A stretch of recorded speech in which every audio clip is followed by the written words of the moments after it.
मारा, इसके बाद छूट नहीं देनी चाहिए, इसके बाद रिपोर्ट करनी चाहिए कि अगली बार वो आप जैसे किसी भी बच्ची को छेड़ने की हिम्मत न करे। अगर तुम अधर्माचरण करके आ रहे हो प्रवृत्ति, तो दंड ही तुम्हारी पूजा है, भले भगवान तुम्हारे अंदर है।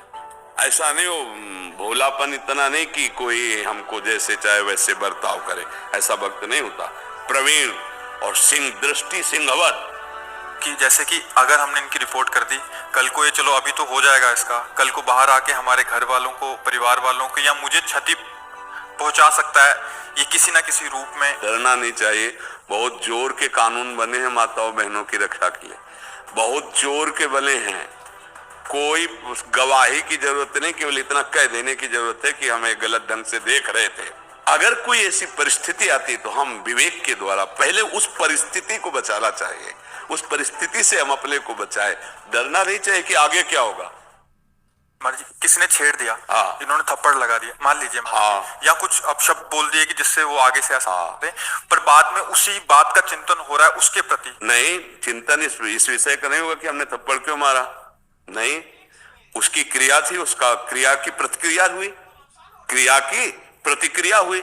ये तो इन्होंने एक थप्पड़ मारा, इसके बाद छूट नहीं देनी चाहिए, इसके बाद रिपोर्ट करनी चाहिए कि अगली बार वो आप जैसे किसी भी बच्ची को छेड़ने की हिम्मत न करे। क्षमा नहीं करना चाहिए, ये भी बात ध्यान रखो। उस समय नहीं कि भगवान इसमें है। अगर आप भगवान इस रूप में आकर ऐसे किए तो दंड रूप पूजा आपकी है। पहला तो हमारा एक्शन और दूसरा कानून का एक्शन। इससे ये जो मन चला स्वभाव है ना, उनके पवित्र हो जाएंगे।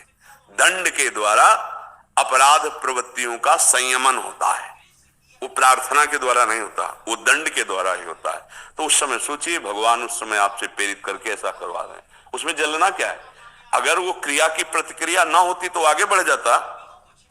ये तो क्रिया की प्रतिक्रिया भगवान करवा दिए, आगे बढ़ने का चांस नहीं देना चाहिए किसी को। अगर कोई अधर्म में आगे बढ़ रहा है तो उसके कदम रोकने चाहिए, उसके लिए विधान है, कानून है, उसके लिए विधान है। ऐसा नहीं है कि अधर्म तुम फिर तो निकलना मुश्किल हो जाएगा।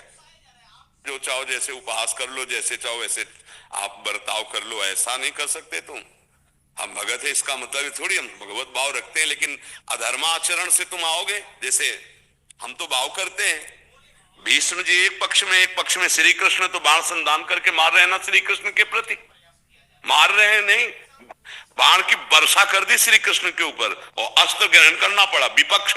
अगर तुम अधर्माचरण करके आ रहे हो प्रवृत्ति, तो दंड ही तुम्हारी पूजा है, भले भगवान तुम्हारे अंदर है, उसका विधान है ना, खेल है।